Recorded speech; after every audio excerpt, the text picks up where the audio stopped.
Another duly noted podcast comes to you from the Coach's Podcast Room at Spurrier's Gridiron Grill in Celebration Point. Oh, man, I missed it. All right. Welcome back to another duly noted podcast, of course, presented by Titan MRI, the great people over at Titan MRI. I wonder if how many of those that Anthony Richardson's gotten on his thigh. Because I'm a little claustrophobic, and I will tell you the people at Titan MRI are the best. They treat me so good, and I can deal with it. But to go in face down, I guess, I don't know. That way you don't have to want to look up. I get spooked. It's so weird how I got claustrophobic in my old age, but I got a lot of things wrong with me in my old age. All right, so we have got a big game again this weekend, and it is big in its own right. It's still Florida, Tennessee, and it's still, when you hear Rocky Top, you're going to go, yeah, I forgot how much I hate these guys. But the bottom line is Florida and everybody, you as fans, coaches, players, especially players, have got to put that Alabama game behind them. And again, it's so weird. We're going to have Robbie Andreu on a little bit later, and we're going to talk to him. We're going to try to have Robbie on about once a week from now on. People have demanded more Robbie. But we're going to talk about this feeling of Gator fans are like, if we can just do what we did last week. You mean lose? No, you lost last week. I mean, there's no. I've looked in all the scorebooks and all the different record-keeping methods, and they all say Florida lost last week, and they're 2-1 and not 3-0. And look, I'm the guy who complains when you complain about winning. So, but I'm also the guy who understands when people complain about losing. Now, I think because everybody just expected it to be something, a different kind of game, they were impressed with what Florida was able to do. And I do think to a point, because we got on radio, we got a lot of people calling about missed tackles and they got to practice. Come on. These guys have been tackling their whole lives. They know what they're doing. And they know how to practice it, and they know how what some guys get too fired up. Sometimes they don't take the right angles, and you miss some tackles early. You straighten that out. And they did straighten that out. But for these coaches and these players, they all have to forget about that Alabama game. But I do think that the fans better not come out to that game with the approach of, well, we'll beat these guys. We've beaten them 15 of 16 so far. In fact, I believe it's embarrassing how much we're ahead of them in the all-time series, and they're not very good. Yeah, if you come out with that attitude, now you need to be the Swamp again. You don't have to be Swamp on steroids, which is what it was Saturday. You need to be the Swamp. And the Swamp, even when they're playing, Samford or somebody, can still be pretty loud. But when you're playing an SEC team, it goes up a notch. It's kind of funny how the notches work. There's, okay, here are the crap teams, that nobody wants to go to the games. There's a lot of kids in the stands because their parents took them to the game, finally took them to a game, usually take them to one a year, and that's why that last game is usually somebody bad. So you got that group of fans, and they aren't too loud. And then you got that's for a game like that. Then you go up to bad SEC team. So that would be Vanderbilt, which we're going to have here. And I hope it's not Tennessee. I don't want it to be Tennessee. People need to not look at Tennessee that way. I instead will put Tennessee in that mass of, Mississippi State, although Mississippi may be a lot better than we thought. Missouri even, teams that are good enough to beat you. Nah, actually they're. Teams that are not good enough to beat you, but good enough to scare you, and at least you got to be awake for it. And then you got that next tier of Mississippi, Missouri, teams like that, Kentucky, teams that are good enough to beat you. You better play one of your better games. I'm not saying you have to play I know Coach Spurrier said before the Alabama game, Florida needs to play its best game, and Alabama needs to make a mistake or two. Well, Alabama didn't make many mistakes. Technique-wise, they did. They did some things wrong, and certainly I'm sure they're not happy about that. But But Florida did not play its best game by any means. Didn't even come close. Of course, Alabama did have the penalties that hurt them. So, I mean, Florida needs to play the game they played Saturday. That'll be fine. That's enough to beat Tennessee. It wasn't enough to beat Alabama. So they do have to put it behind them because, look, all the work you've done, all the work you've to get ready for this season, and to certainly with Alabama on that schedule and circled very in bright red colors to get to Alabama, is washed away with the effort you put in if you go out and lay an egg against Tennessee. And again, you know me, I'm a big believer in win by one. I'm not saying if you beat Tennessee by the same score Florida beat Alabama or Alabama beat Florida 31-29, that I'm gonna feel like, oh, that's this team, they're going down the tube. No. You don't want to do that. You're a 19-point favorite. You want to win that game fairly easily. But football things happen. Balls bounce funny. Guys don't field the ball when they're supposed to in the end zone, and things happen. So you've got to focus. You've got to try to cut down on your mistakes this week. If Florida goes out and plays this game and runs the ball effectively and stops the run effectively and doesn't turn the ball over and maybe gets some, because they don't get many, they haven't gotten any in a while, get a couple turnovers. Tennessee cannot beat them. There's no path to a win there. The only path for Tennessee is that they throw some deep balls, because they're going to do that. Now, with their two quarterbacks, they have been Herndon and Milton. They have had a tendency to overthrow these deep guys, but you never know. Maybe they start hitting on them because they're fast enough to get behind Florida's defenders. So we'll see how that all works out, whether Florida can do a better job of covering that, and they're going to try that because, again, they have nothing to lose.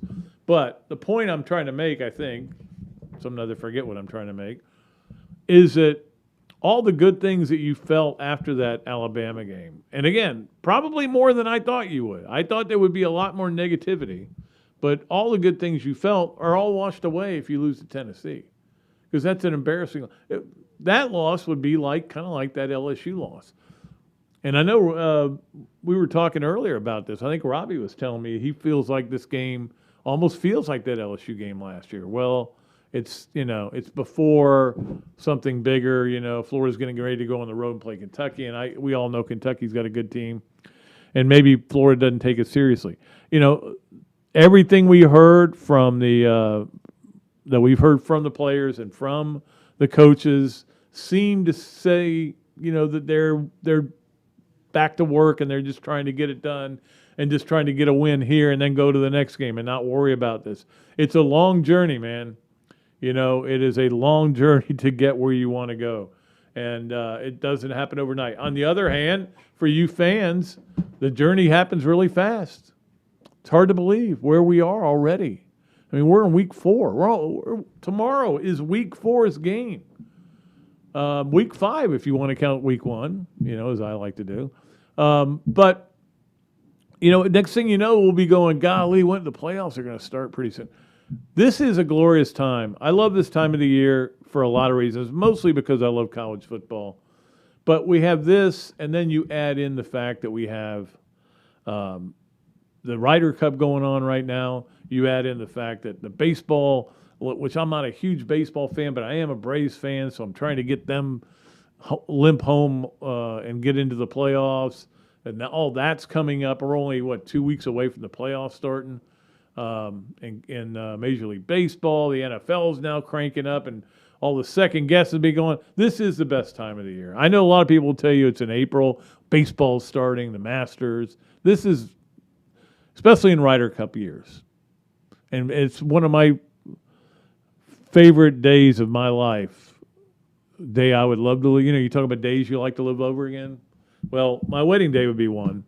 But another day I would like to live over again was this day I had several people over, including my wife, now girlfriend then. We were kind of dating.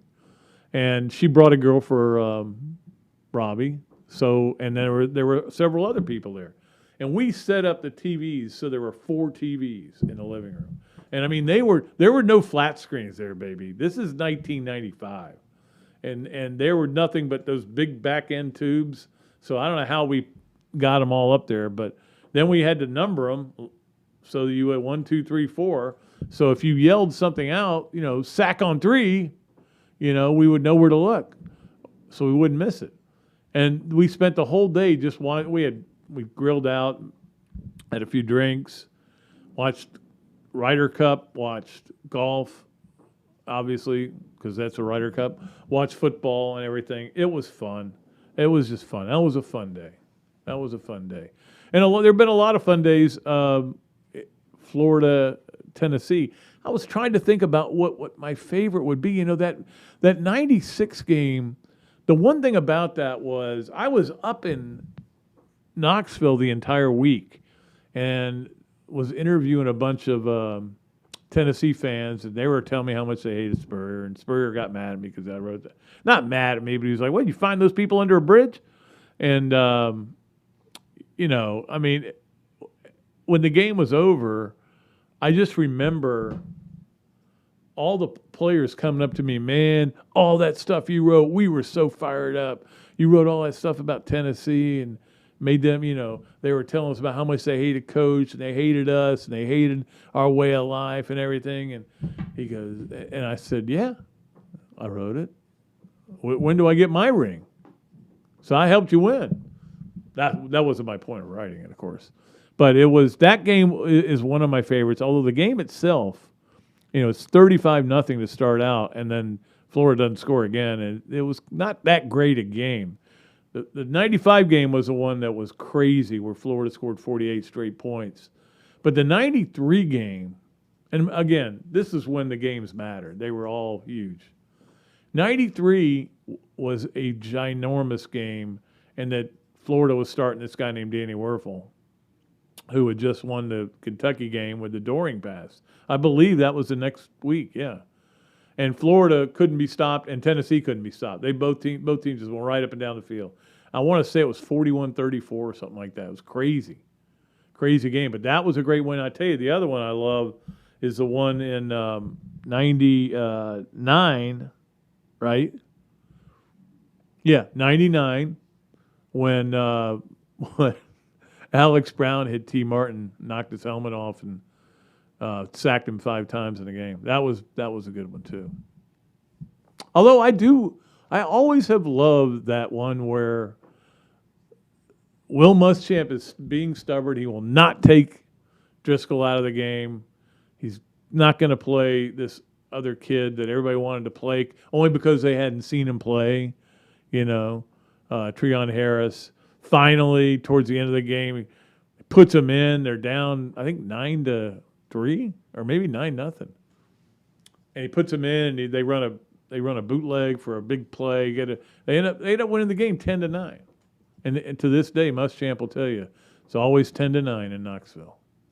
That was a good game. I like that. And remember that we were all coming back going, well, Florida finally found a quarterback, And the next morning we're waiting. They're telling us there's no media has been moved to 5 o'clock. There's an announcement we have to make, and that was Treon Harris got in trouble, or he was at least accused of something, and I'm not going to get into that part of it. And so he wouldn't be the quarterback. So it was always crazy. That was typical of, I always talk about Zook luck. That was typical Muschamp luck. He didn't have much luck either. Couldn't catch breaks. Some guys just couldn't catch breaks. I'll give you a perfect example of bad breaks for him.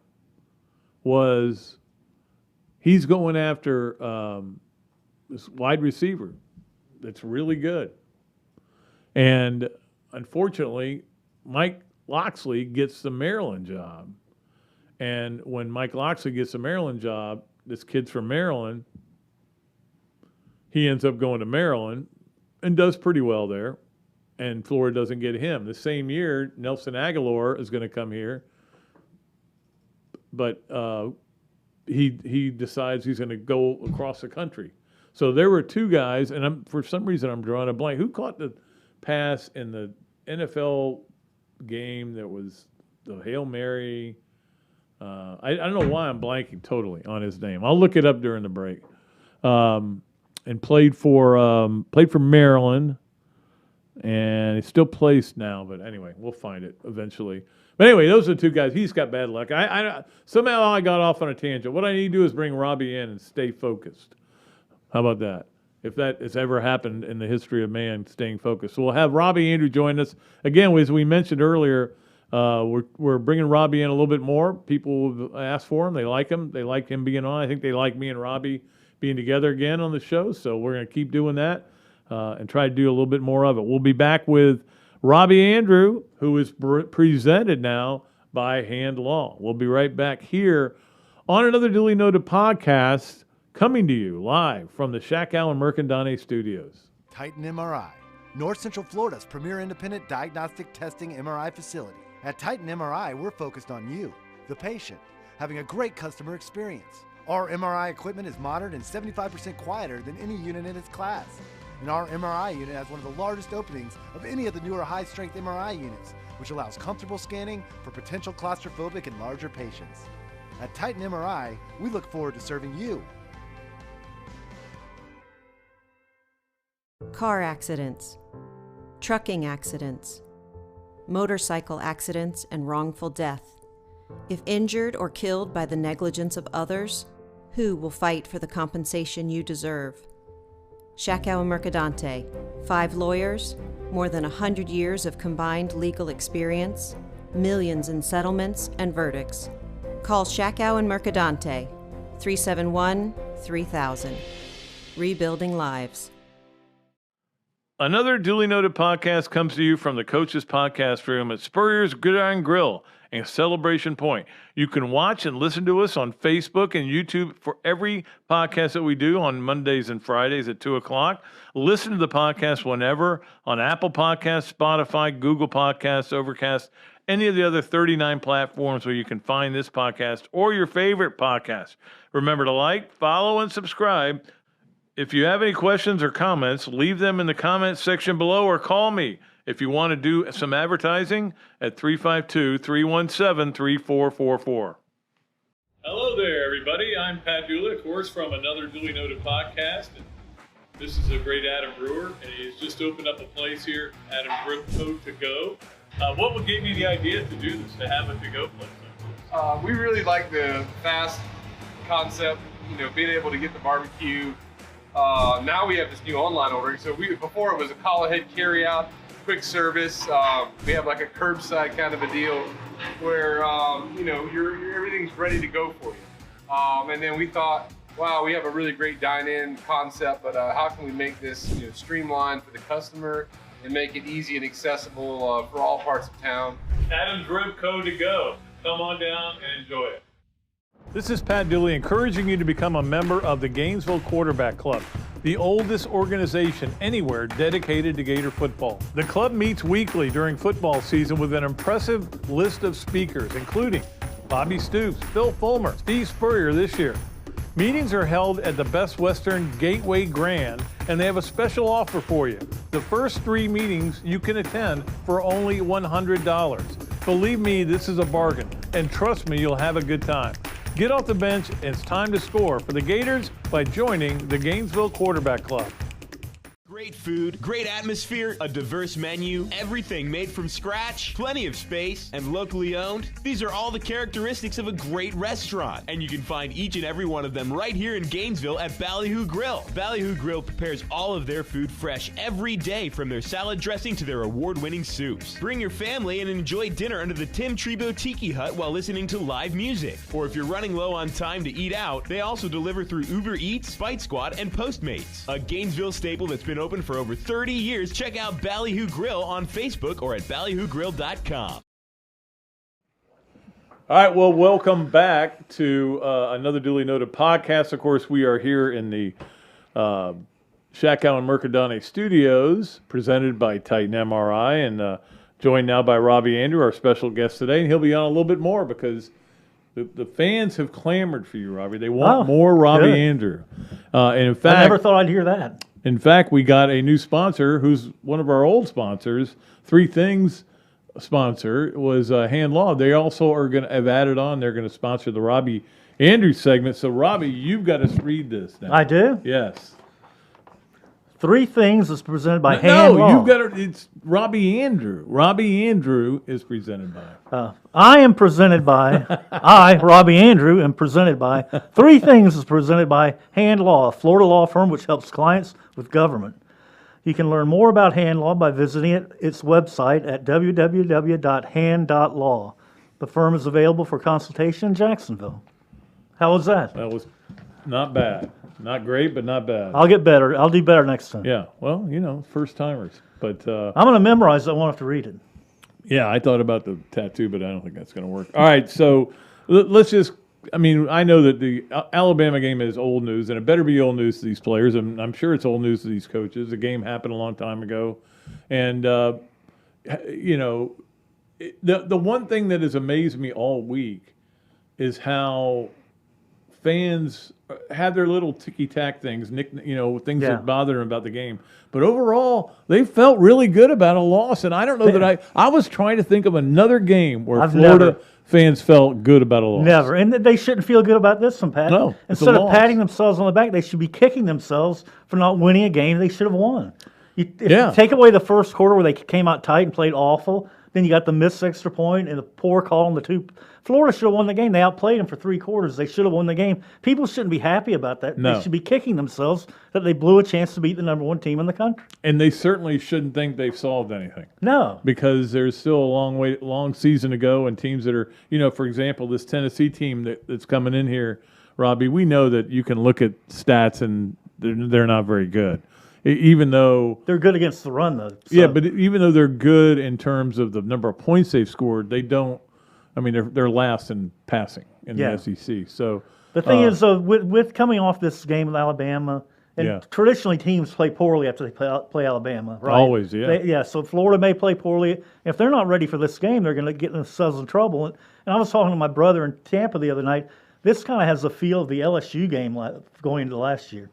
A little bit. Feels a little bit like that, although to me. It's so much later in the season. Yeah, so, but it has a feel. It just has a little bit of a feel like that. You would hope that these guys would go, hey, look, we've got a long way to go, and there's things we need to do. Yeah, build on what we did last year. Yeah, if we don't get better, we'll lose another game like that. We'll go play them again and lose again. We'll lose to Georgia. We won't even get to that game. So we've got to try to solve those problems. And here, to me, one of the big problems, Pat, they don't get off the field on 3rd down. Yeah. And like 4 or 5 times they got off the field, and then all of a sudden there's a flag, and they don't get off the field. They've got to work through that. They've got to get off the field. And those are going to happen, especially when you play tight press coverage and you're trying to do that. Flags happen, and look, we're not going to even get into it. But the Elam call was terrible. That was the one that I went. Yeah. That wasn't good. The one on the helm, I don't think most people saw that he had his hand. Arm You around. could. But the Elam one was a poor call, and that kept that drive alive early, which kind of set that first quarter tone. And there's nothing you can do. I mean, somebody asked Dan Mullen about it. What can you do about it? Well, here's what I can do. I can complain and rant, and I can jump up and down. And get you nowhere. And the game's over. I can't do anything about it. All you can do is, first of all, you want to point out egregious mistakes, because those referees do get penalized in terms of their bowl assignments and things like that. If the ones who grade out the worst don't get to go to bowl games, and that until last year, other than last year. Or you could end up in Shreveport. Yes, you could. But still, everything's paid for, so that's not bad. And the other thing is, you want to make sure that you're correcting the problem. Here was a problem that we had in this game, and we've had this problem with this referee before, for example. I'm not saying that's the case here. Now you say to them, we need this problem corrected in whatever way you want to do it. Coachable moments is what you've got. So you're trying to coach them up too. Yeah. As to what is, and we don't know what interference is. We don't know what targeting is. Nobody has any nobody idea. has a clue, Pat. That kid at Auburn, I felt terrible for. Yeah. Went in with his shoulder. On shoulder. I know that. I don't get it. He didn't hit that guy as hard as Lawrence Wright hit that guy. Yeah.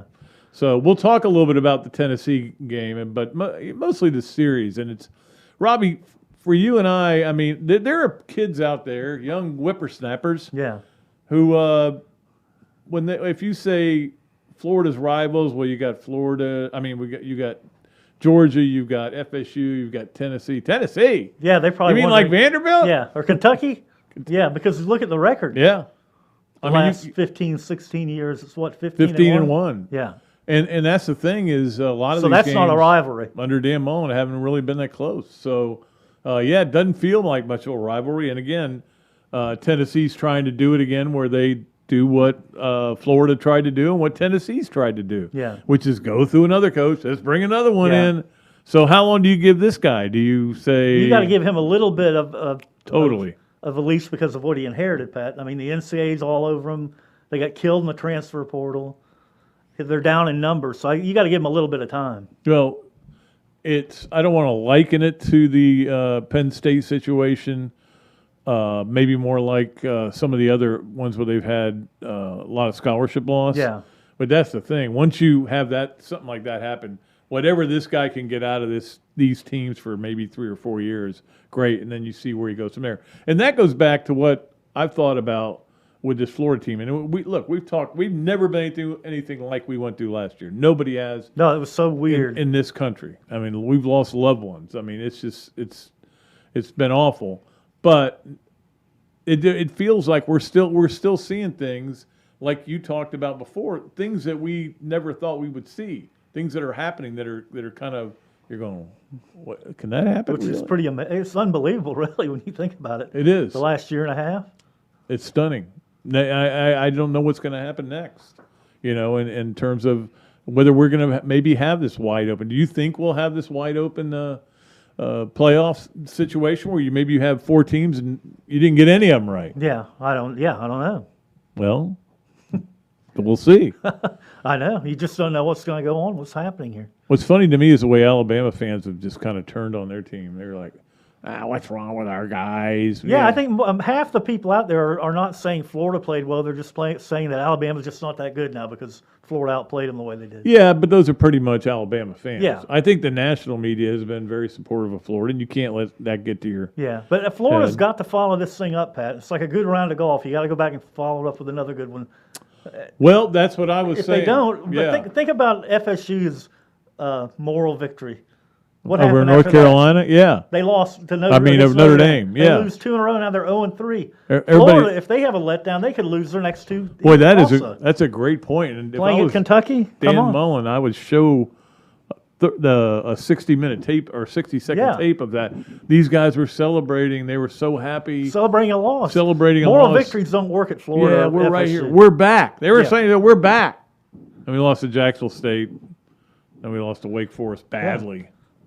Florida, get over this moral victory right away. Start thinking of it as a loss. There are no such things at schools like this. No. But it's still so weird that I kept trying to think back to losses for Florida and how the fan base felt. So I would go back, okay, the 0-1 Tennessee game. Oh, they were just miserable, suicidal. They were in such it killed them.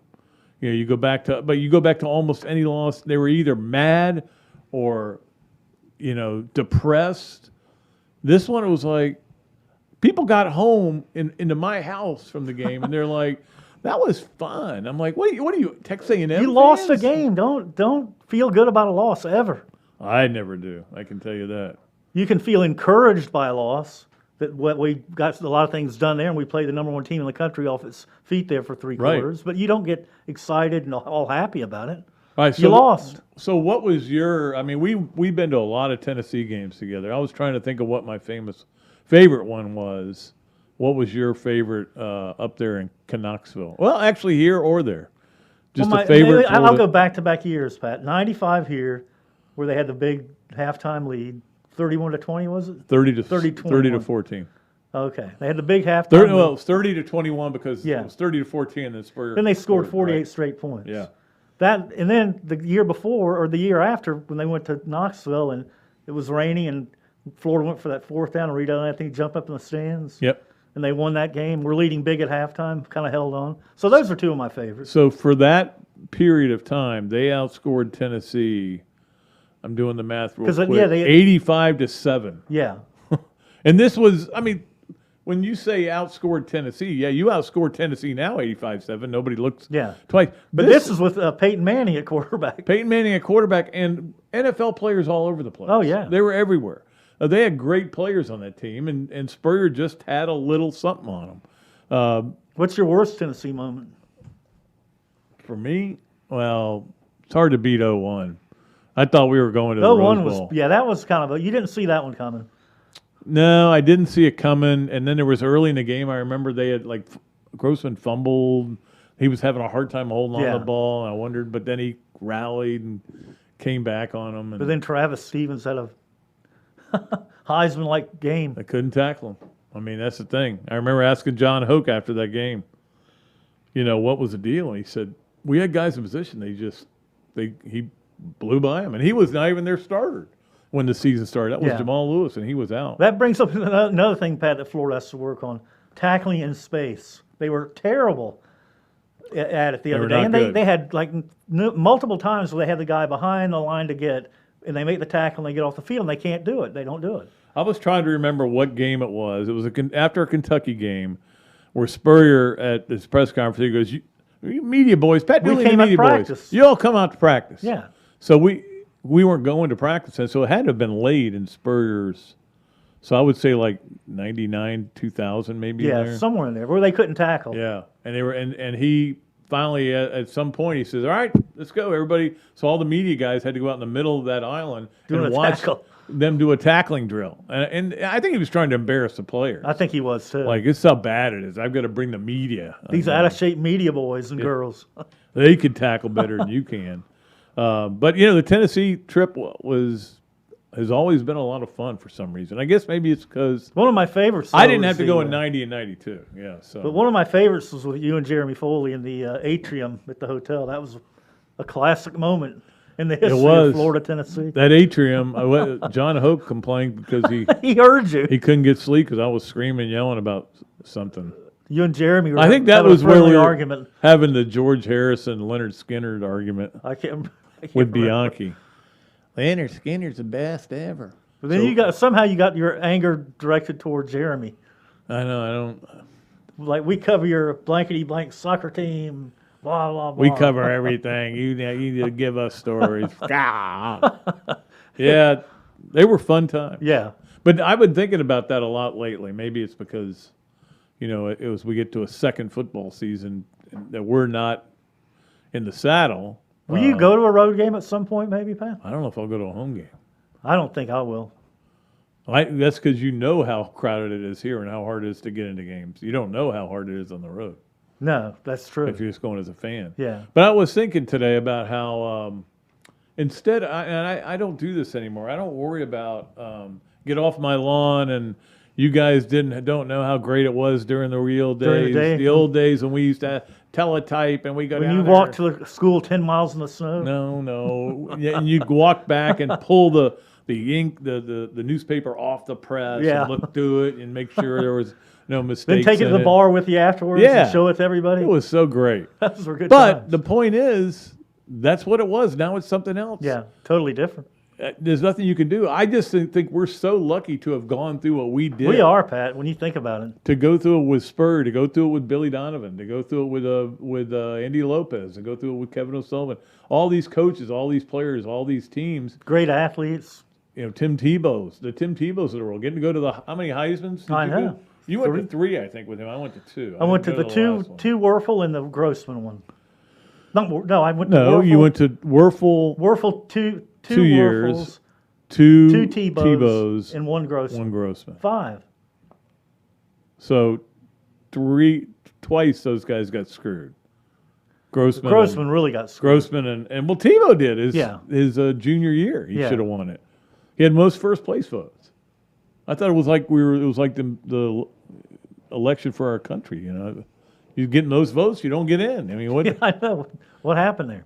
But but we have been really lucky in that regard, going to all these games.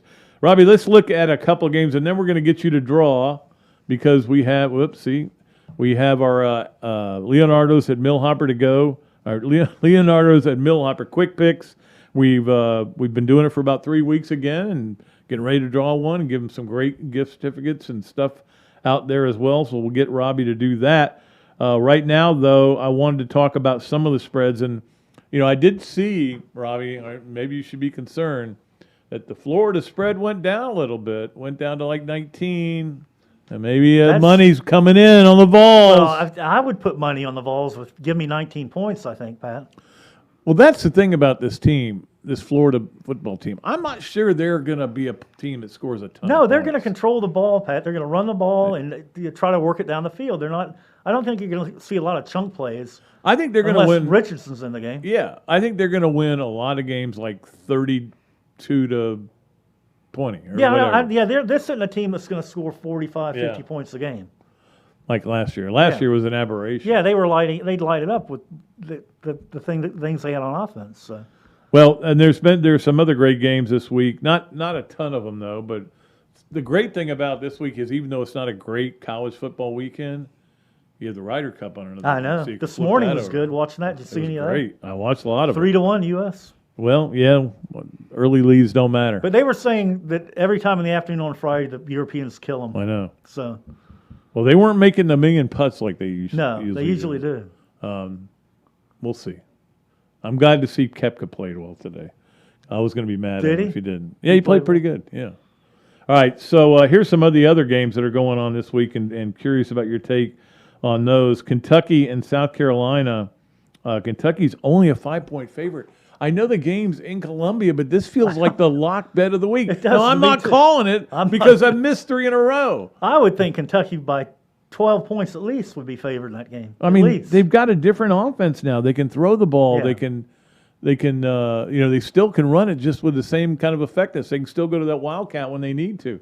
And their defense is playing at a high level. And South Carolina just got destroyed by Georgia, so. Yeah, and Kentucky, the funny thing against Missouri, they had that game won. They were in total command, and then they went and Kentuckied it. Yeah. Got a field goal block. That's what Kentucky does, though. Still. I know, but luckily they still pulled it out. But that'll be an interesting game.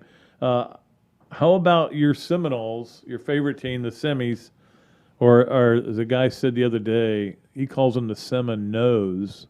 No, that was Ryan McGee wrote the Semi-Nose. So that's my new nickname for them. But here's another one. They're only 2-point underdogs against Louisville. Louisville to me isn't that good. And I know, but I didn't think Wake Forest was any good. I know, but this will be at home. This is a winnable game, Pat. I think this is a game they'll win, and then they'll say they're back. Where's that crowd with this group, though? I don't know. That's the thing you got to wonder. Where is this crowd? But think about it. 3-4 weeks ago, they loved Mike Norvell. The program's on the way back. Oh, yeah. And now all of a sudden, he's on the hot seat. Buyout talk. Yeah, it's unbelievable how quickly things change. Just go ahead and keep doing that. Keep changing coaches out. Yeah. And you'll never get anywhere. That's the problem with too many programs. They want to keep changing them out. What? He lost? Well, get him out. If you're going to give Clay Helton time, don't give him until 2 games. I'm not saying. I don't get that either. Well, that thing was handled poorly. I'm not saying he shouldn't have been fired. Yeah. But he should have been fired a long time ago. Before the season, a year ago. Instead of waiting until they lost. Because I know Stanford had looked really bad the week before. And then, of course, they beat Vandy's butt last week, too. So maybe they're actually pretty good. That just was weird. Hiring and firing of coaches is strange to me. The Clay Helton hire never made that much sense to me anyhow. So it didn't. The fact that he got hired was a weird thing. The fact he got fired, you knew it was coming. It should have come a long time ago. What about this LSU game? They're only a 2-point favorite over Mississippi State. We know what happened last year, but that was kind of all on Bo Pelini. Yeah. Will Rogers has stolen the ball really good for Mississippi State. I watched their game last week. And their defense is potentially pretty good. Yeah, but I would, God, just. But athletically, LSU is going to look like a much better team than the one they're facing. So I don't know. I think LSU goes in there and wins because I think they're talking about revenge from last year. Revenge. Hey, here's the thing. We're going to get some revenge. We're going to get some revenge and eat an alligator afterwards, okay? But you do wonder where LSU's going with Coach O. Yeah. Don't you, Pat? They're going to the Bayou is where they're going. And we are going to pick a winner for our Adams Rip. I did that again. You did it. We do a lot of good things with Adams Rip, too. Of course, for Leonardo's quick picks. And we appreciate Leonardo's for being involved with us. So we're not going to have a pick for this. We qualified 2 more last night, actually, I think. 2 or 3 more. I wrote them all down. They're all in here. And somebody will win a bunch of gift stuff. There's a hat, there's a shirt, there's a $25 at Leonardo's, maybe some other gift certificates, some goodies there. Nice. So we'll see who won, and we'll see. I got a feeling we may have a repeat winner. So I can't do my 7 3/8 joke on this, right? Like I did the last time. You loved it. I loved it the first time. Okay. The one time. Okay, I got it. I can't read your writing. Charlie Cohen. Charlie there you Cohen go. won last week. Good for you. Hey, He's on a roll.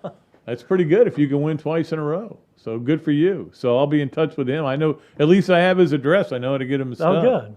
And we'll start another contest on Monday for our Leonardo's and Millhopper Quick Picks. And I'm going to go, Evan and I are going to go down there and film a commercial. Maybe you can be coming out of the Leonardo's while we're filming the commercial. With like all kinds of pizzas in Just my go, arms. that's a summer spicy meatball. And then I could trip. And Pizzas go flying everywhere. Everybody goes, that looks like a fun place to go. Let's go down there to they must Leonardo." serve a lot of beer in there. Yeah. All right, so that's going to do it for Robbie's segment brought to you by Hand Law. We appreciate it. We'll be back with some more of Hand Law because we have to do the Hand Law 3 things. We also need to get to the Adams Ribco to Go Gator of the Week. And we're going to talk a little more about some of these games and some of the spreads and the Hesser and Kipke games of the week. What about the A&M And, Arkansas game, Pat? Who do you like there? I was going to save that, but Well, you don't have to do it then. You can save it. no, I like A&M. I think A&M I think this is a game where A&M goes, all right, we're seriously here. We didn't. They underachieved to me, though. I mean, they barely beat Colorado. Then who beat Colorado 31-0 the next They week? did. I just think that their team is going to say it's time we get it going. This is our quarterback. Our other guy's hurt. He's our guy. We got to get going. I think they're going to get going. That's my prediction. And you you're take sticking that. to it. You can take that downtown and print it. Okay. Lee Elia. They don't print anymore, Pat. Well, take it downtown and put it on the internet, worldwide interweb. Yeah. File that away. Yeah. File that away and email it to somebody. All right. We'll be right back with more on another duly noted podcast. We'll be right back. Don't forget, we're going to keep Robbie coming on every once in a while now. We may do some of them by Zoom so he can be on a little bit more often because, like I said, the public has demanded him. Apparently, these are all people listening and not watching. Ah, so they don't have to see. It's got to be, yeah. Yeah, they can't see you. So Face for radio. Okay. And a voice for newspapers. We'll be right back with more of another duly noted podcast right after this break. Car accidents, trucking accidents, motorcycle accidents, and wrongful death. If injured or killed by the negligence of others, who will fight for the compensation you deserve? Shakow and Mercadante, 5 lawyers, more than 100 years of combined legal experience, millions in settlements and verdicts. Call Shakow and Mercadante, 371-3000. Rebuilding lives. Titan MRI, North Central Florida's premier independent diagnostic testing MRI facility. At Titan MRI, we're focused on you, the patient, having a great customer experience. Our MRI equipment is modern and 75% quieter than any unit in its class. And our MRI unit has one of the largest openings of any of the newer high-strength MRI units, which allows comfortable scanning for potential claustrophobic and larger patients. At Titan MRI, we look forward to serving you. Another duly noted podcast comes to you from the Coach's Podcast Room at Spurrier's Gridiron Grill and Celebration Point. You can watch and listen to us on Facebook and YouTube for every podcast that we do on Mondays and Fridays at 2 o'clock. Listen to the podcast whenever on Apple Podcasts, Spotify, Google Podcasts, Overcast, any of the other 39 platforms where you can find this podcast or your favorite podcast. Remember to like, follow, and subscribe. If you have any questions or comments, leave them in the comments section below or call me if you want to do some advertising at 352-317-3444. This is Pat Dooley encouraging you to become a member of the Gainesville Quarterback Club, the oldest organization anywhere dedicated to Gator football. The club meets weekly during football season with an impressive list of speakers, including Bobby Stoops, Phil Fulmer, Steve Spurrier this year, Meetings are held at the Best Western Gateway Grand, and they have a special offer for you. The first 3 meetings you can attend for only $100. Believe me, this is a bargain, and trust me, you'll have a good time. Get off the bench, and it's time to score for the Gators by joining the Gainesville Quarterback Club. Great food, great atmosphere, a diverse menu, everything made from scratch, plenty of space, and locally owned. These are all the characteristics of a great restaurant, and you can find each and every one of them right here in Gainesville at Ballyhoo Grill. Ballyhoo Grill prepares all of their food fresh every day, from their salad dressing to their award-winning soups. Bring your family and enjoy dinner under the Tim Tebow Tiki Hut while listening to live music. Or if you're running low on time to eat out, they also deliver through Uber Eats, Bite Squad, and Postmates. A Gainesville staple that's been open for over 30 years. Check out Ballyhoo Grill on Facebook or at ballyhoogrill.com.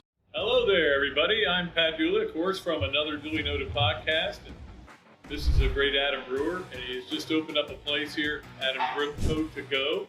What would give you the idea to do this, to have a to-go place?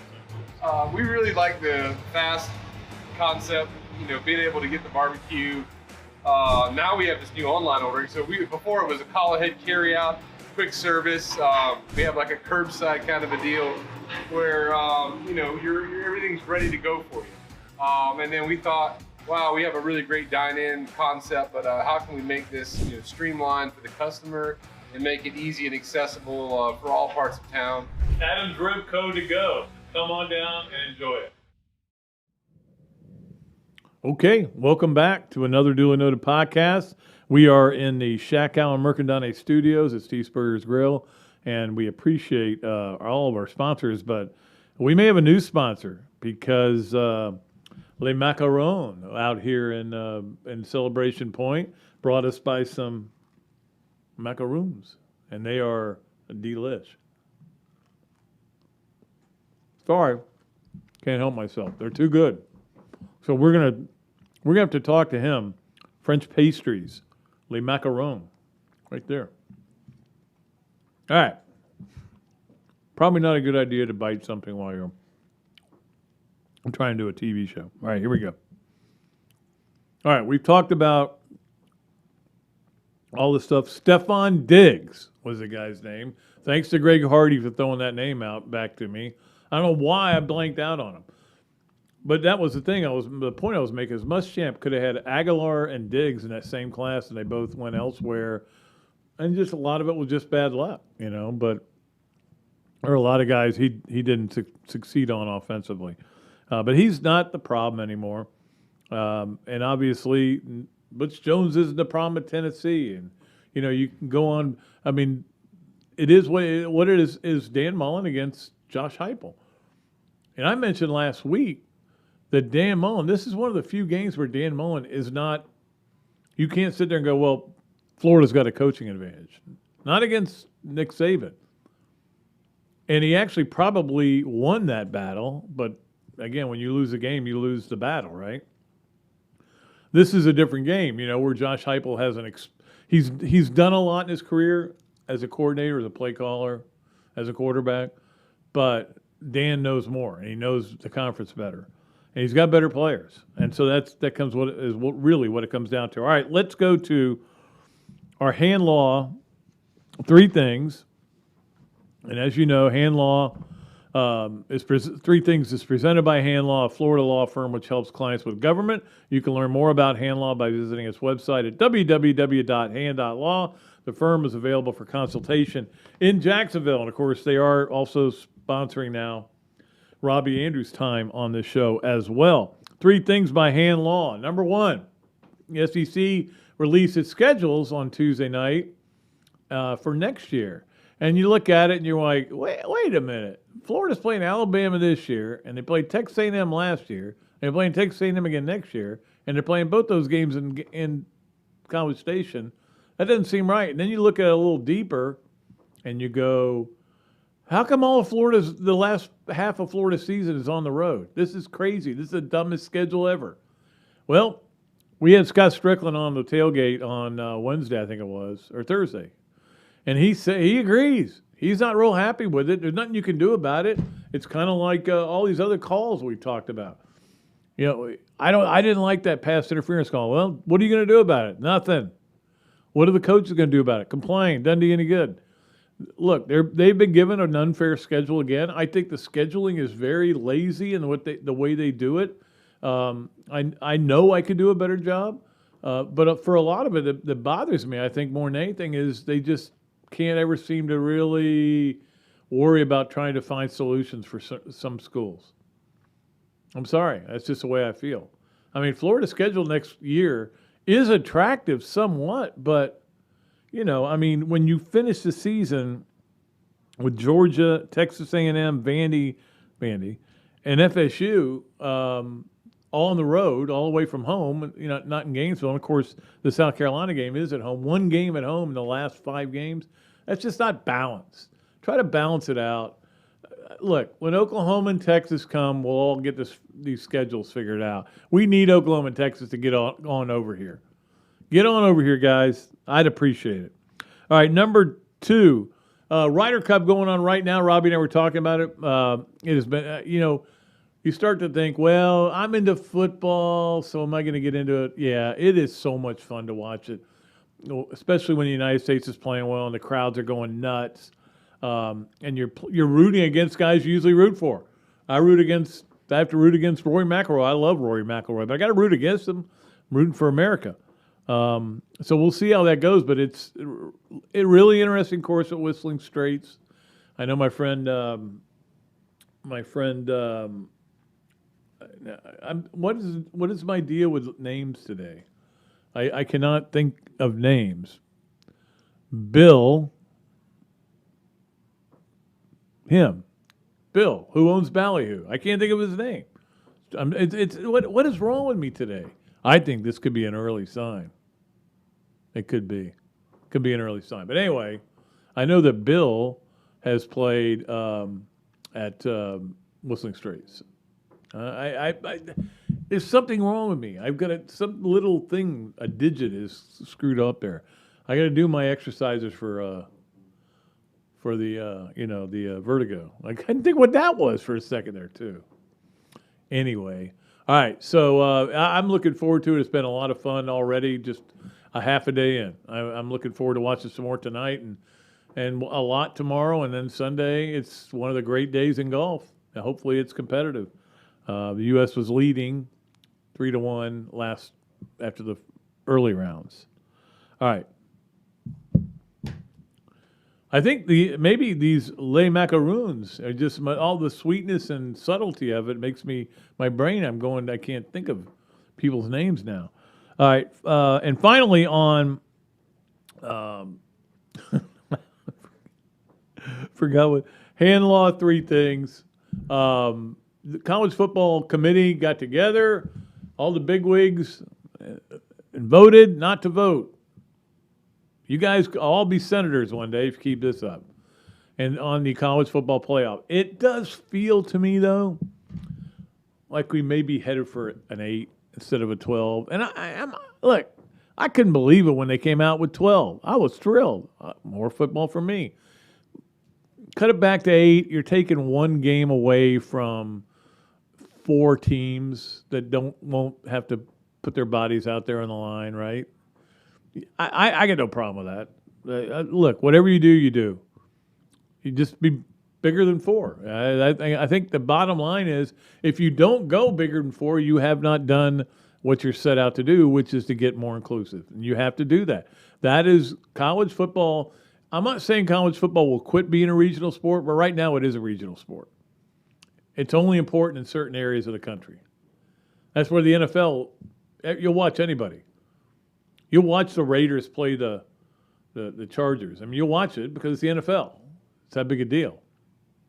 Anyway, that is hand law 3 things for another day. And hopefully I can remember some names before we get done here. We did the Leonardos at Millhopper. Quick picks drawing. We'll start with another contest on Monday. Monday, our guest is going to be Dave Neal. You know him from many broadcasts. Does a great job. Looking forward to having him. We've been trying to get him on. He's been busy, but as has everybody. The Adams Rib Co. to go. A Gator of the Week, Julianne, and it could be Julian or Julian, or Julianne. Leskauskas. I'm not familiar with Julianne Leskowskis, but I did see that she scored the golden goal in Florida's win in soccer the other night to start off the SEC play with a win. It was in overtime. That's what a golden goal is. So good. They needed something good to happen. So great for I think they beat Kentucky 1-0. They've actually defensively they're playing really well. They have had a hard time scoring goals. In fact, hers hit the crossbar, I think, before it went through. It might have gone boom, boom, bar, bar, and then went in. So congratulations to Julianne Leskowski. Leskowski, yes. And if I'm pronouncing her name wrong, please give me a call. She is our Adams Ribco to Go Gator of the Week. Went there yesterday. No, day before yesterday. I got the turkey plot. It was unbelievable. It was just great, as it always is. We love Adam over there at Adams Ribco to Go, and it's such a great deal. You know, you walk in there, you say, you look at everything, yeah, I want this and this and this. Then next thing you know, it comes out ready to go. Boom. All right, finally today, Hesser and Kipke Games of the Week. Hesser and Kipke is a Gainesville law firm that specializes in family law and workers' comp, and we appreciate Hesser and Kipke for being sponsors. Well, the SEC Game of the Week is the game we were talking about a little bit earlier, A&M against Arkansas. They're playing at, not Wally World, Jerry World. I knew it was a world. Bill Reichert, okay? Golly. I knew it would eventually float back into my brain. I had to do this a few times, and I got it back in there. He was a really good friend of mine. I know his whole family. I couldn't think of his name. That's terrible. What was Robbie's last name? Andreu? Is that it? All right. So that game is really interesting. Is Arkansas really that good? Or is maybe A&M not that good? And that's the game that's going to be an interesting one to find out a little bit about both teams. So that's our SEC Game of the Week. The national game of the week, Hesser and Kipke Game of the Week, is Notre Dame at Wisconsin. Whoa, Nelly. That'll be a good one. It won't be overly exciting, but it'll be a good game. Of course, quarterback from Notre Dame was the quarterback at Wisconsin. That'll be interesting for him. In that game, by the way, Notre Dame's ranked 12th now, Wisconsin 18th. In our under-the-radar game, Missouri at Boston College. And look, if Missouri's going to do anything with this year, they kind of need to win this game. Losing to Kentucky, there's no shame in that. They're a good football team. But if they're going to do anything with this season, with Basilak and everything, they need to win this kind of a game. Boston College, and the atmosphere is going to be terrible. There's going to be not many people there. This is not an SEC atmosphere. Then again, Missouri, it's all you play in is non-SEC atmospheres. You're used to it. So that'll be our under-the-radar game. I'm curious to watch that. Like I said, there's not a ton to watch this week. Usually what we're going to do at this moment on Fridays is do the spreads, and I'll do them real quick. But maybe we can get Les Macarons to be the spreads of the week because they're putting out a spread here. Look at this. Look at this. Look how nice this is. I think they need to come on board, don't you? All right. So here are the spreads that caught my eye. We talked a little bit about them earlier. Kentucky -5 at South Carolina. If I was going to bet. Now, again, I've had 3 straight lock of the weeks. Go South. I'm not giving you a lock of the week. But if I was going to bet, I would be looking hard at giving Kentucky giving the 5 points in South Carolina. I know Luke Doty's back, but I just don't think they're good enough. I think Kentucky might ramrod them. A&M's 5.5 over Arkansas. That's another one I would stay away from. Kentucky, I would be interested in betting. Wisconsin 6.5 at Wisconsin. Notre Dame, I don't. Wisconsin's okay. They're nothing special. We mentioned earlier Louisville -2 at FSU. I don't know what FSU's mentality is right now. I don't even know if they may have already quit, already given up. And LSU -2 against Mississippi State, which I would bet a lot of money on LSU. But don't go with what I say. I tried to give you locks of the week, and you stayed away from them, and guess what? You made money by staying away from them. Terrible. All right. We have got to go home and rejuvenate my brain cells since I only forgot about 9 people's names today and a few other things. But maybe this is good brain food for you. I'm taking this home, and it's very good. We appreciate all of our great sponsors and appreciate all of our great guests. Next week, Dave Neal's going to join us.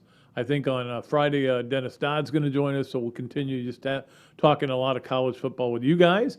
And we're wide open. You know how you can get a hold of us if you're interested in being a supporter and interested in being an advertiser. And you know how you can get a hold of us if you just want to chat. I am Pat Dooley, and he is Evan, the producer extraordinaire. Until next time on Friday, I am deep, I'm way back, and I am out of here.